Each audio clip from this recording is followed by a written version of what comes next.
tumačiš svoju pesmu? A ne znam, Johnny. Šta mi to život radi? Rako, ako već tako, ćemo da radimo? Veliku si stvar napravio s ovom pesmom. Veliku. I uspećeš.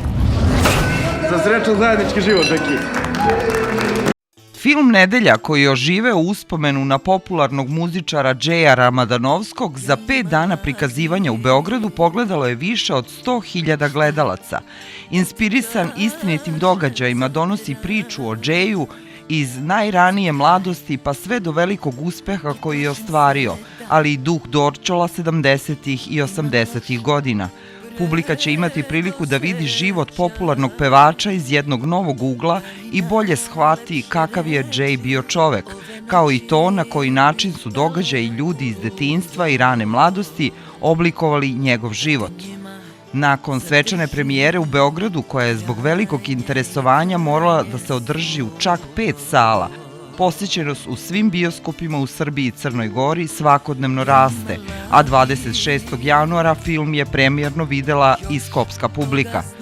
Životna priča o jednom od najpopularnijih pevača na ovim prostorima dobila je pozitivne kritike stručne javnosti, a najviše komplimenata upućuju se glavnom glumcu Huseinu Alijeviću Husi, koji u filmu glumi Džeja. Ne samo da sam verovao, nego sam apsolutno bio siguran da ćemo dobiti zaista nešto sjajno, bez obzira što je moje prvo filmsko učešće.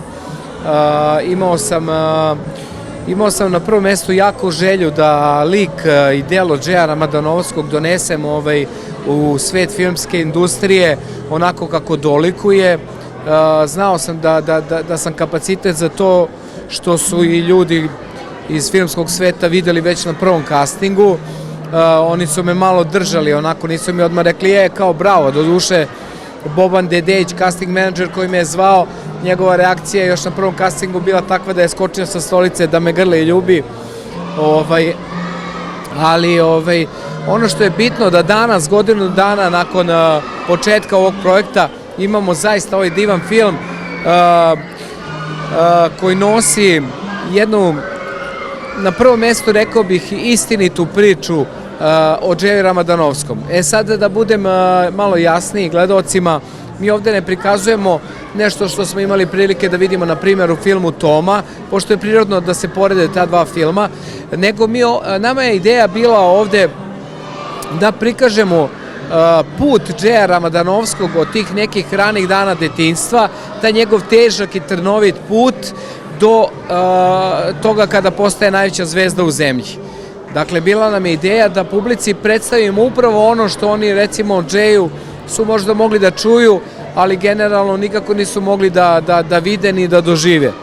Taj njegov put ka zvezdi, tako da se nama film završava sa 91. godinom, kada je on zapravo imao svoj prvi solistički koncert, što je dokaz da i neka kruna te karijere koja je trajala od 87. do 91. Ono što mi znamo da je Džej bio aktivan praktično do svoje smrti, to je bilo pre samo 3 godine i drago... Koliko dugo poznajete Džeja? Radili ste s njim?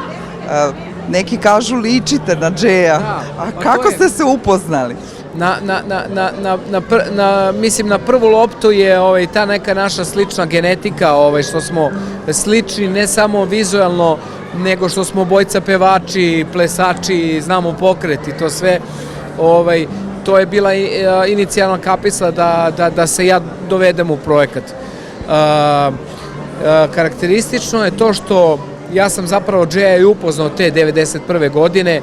On je tada imao koncert na Tašmajdanu koji mi prikazujemo u filmu. Ja sam na tom koncertu bio u publici.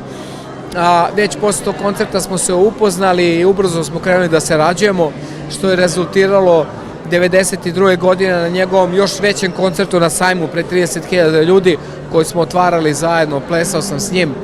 Imao sam nepunih 17 godina i to je zapravo bio prvi moj nastup pred 30.000 ljudi i od tada je i krenula moja karijera. Tako da sam imao veliki impuls na neki način se u krajnjem slučaju i odužim Džeju koji je imao želju da nas klince stavi pored sebe u momentu kad je bio najveća zvezda.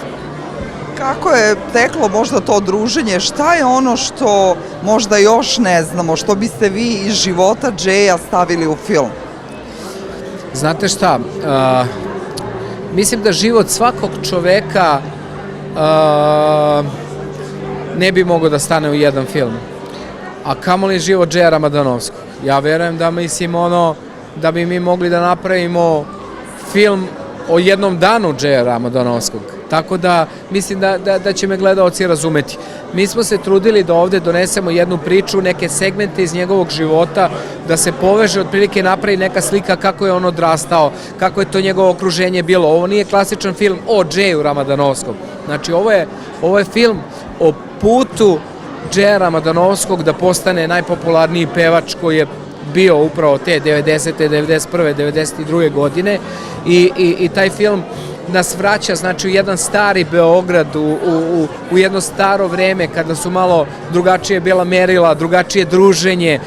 Znači, mislim da mnogo stvari ima u filmu koje su zaista interesantne i koje će ljudi doživeti, bez obzira što su možda rođeni sada u ovo neko vreme koje je totalno drugačije od onog, a usput videti i neku emociju na prvom mestu kada je Džej Ramadanovski u pitanju. Ta emocija je ono čemu smo mi težili, znači svi u projektu, koja je zapravo esencija svega onoga što mi dan danas čujemo u njegovim pesmama. Ono što je isto interesantno je da ste ipak vi prvi put na filmu. Sigurno ste imali neke pripreme. Kako ste vi doživjeli to glumačko iskustvo? Ja sam generalno umetnik, u muzici sam 35 godina i pred kamerama sam bio od svoje 16. godine, tako da sam negde, ne mogu kažem znao, imao sam osjećaj da to mogu dobro da radim, što se ispostavilo tačno. Usput, ja sam od početka godine, dakle od januara u ovom projektu, mi smo krenuli da snimamo u martu.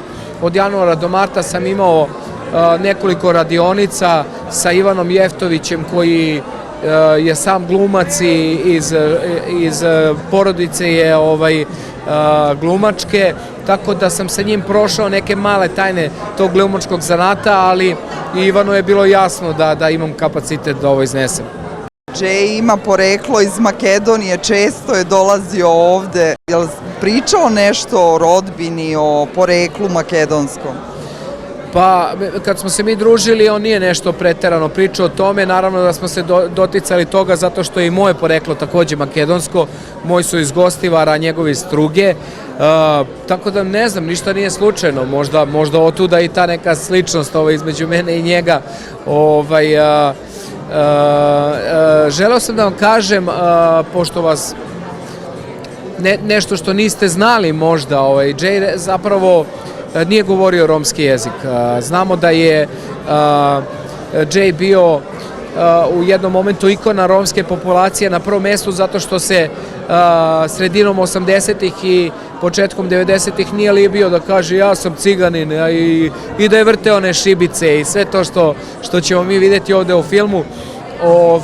I zapravo ljudi su ga prihvatili takvim kakav jeste, prihvatili su taj njegov duh, njegov karakter i to zaista širok spektar ljudi, bukvalno ja imam prilike da kažem od tetkice do predsjednika države, kačio je sve moguće sfere ljudi i ne znam, eto, drago mi je. Najavljuju, da će biti i serija, pa možda i nastavak ovog filma.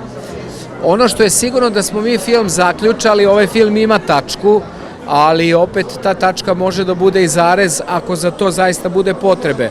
Sad u ovom momentu kad imamo ovaj divan film, moj je fokus na njemu, a svakako će se pojaviti i serija, ja pretpostavljam krajem godine, u seriji će još opširnije biti ono što vidimo u filmu, taj nastavak, Bože zdravlje, ne znam, vidjet ćemo.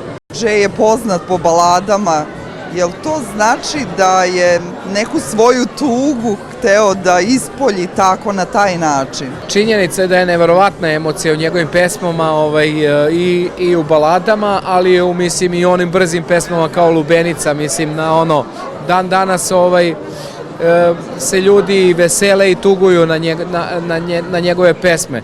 Svakako da se u njegovom glasu krila ta neka, pored tog divnog baršunastog vokala, promuklog njegovog, krila se i iza toga ta neka seta koja se osjećala i taj, pa mislim, generalno i taj neki šmekerski duh Dorćola koji smo mi ovde u filmu doneli, sve se to malo čuje u ovim pesmama i mislim da je na prvom mestu reditelj Nemanja Ćeranić želeo to da pokaže publici, kako smo dobili Džeja pevača.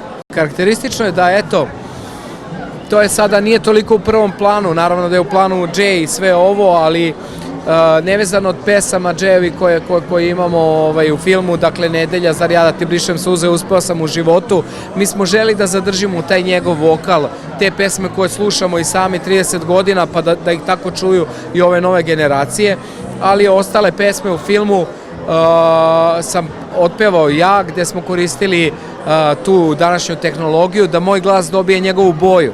I zapravo smo dobili moje pevanje sa njegovom bojom, što zaista nailazi na reakcije da ljudi misle da je to on. I to je još jedna pobeda i moja i tima koja je radila na ovom projektu. Tako da mislim da smo dobili u samom filmu jedan veliki hit, to je pesma Za kraj, koju je za potrebe filma otpevala i Ceca, samo u jednom drugačijem aranžmanu. Ja sam se trudio da u toj sceni upoznavanja sa Marinom i Futom, da je što više približim Džeju, pa sam je malo i promenio i vidim da se to jako šeruje na društvenim mrežama, da je ljude pogodilo tačno u centar, tako da srećan sam i zbog toga. Malo za kraj. Za kraj, da. Sada ti pokažem ljubav, ti bi se na glas smejala, mislila da sam pijan, mislila da si sanjala. Sada ti pokažem ljubav, to više ne bih bio ja, niti me takvog nikada ne bi više volela, niti me takvog nikada ne bi više volela. Režiju za ovaj film potpisuje Nemanja Ćeranić, a glumačku postavu čine i Marko Jankitić, Stefan Vukić, Aleksej Bjelogrlić, Alen Selimi, Zlatan Vidović, Maša Đorđević, Milica Janeski, Bajram Severdžan, Nela Mihajlović i mnogi drugi. Sada ti pokažem ljubav, to više ne bi bilo to, a niti me tako nikada više ne bi voleo, a niti me tako nikada više ne bi voleo.